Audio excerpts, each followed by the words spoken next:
અત્યાર સુધી તમે 1 અથવા 2 અઠવાડિયાનો અભ્યાસ પૂરો કરી દીધો છે અને આ માટે તમે અભિનંદનને પાત્ર છો. મોટાભાગના શબ્દ, ઉપવાક્યો અને વાક્યો તમને યાદ રહી ગયા છે અને તેનો ઉપયોગ પણ તમે વાર્તાલાપમાં કરવા લાગ્યા છો. તો આવો ઉચ્ચારણને એકદમ સાચા અને સટીક બનાવવા માટે હવે તમે એક ભાગના અભ્યાસને મારી સાથે વારંવાર કરો. આંખ. Numbers. લખવામાં તો હવે અંગ્રેજીના અંક જ ચાલે છે. ગુજરાતીમાં વાતચીત કરતી વખતે પણ લગભગ આંખ અંગ્રેજીમાં જ બોલવામાં આવે છે.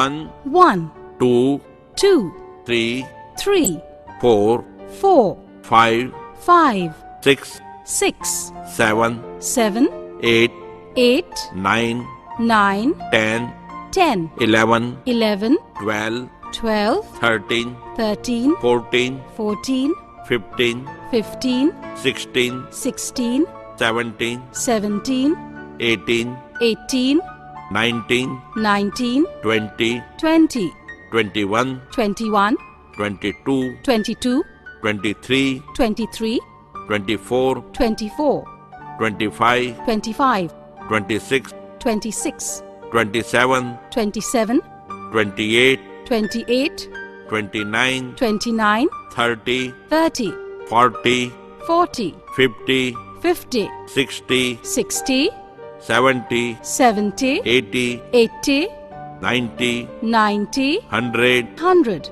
1000, 1000, 10,000, 10,000, lakhs, lakhs, million. million.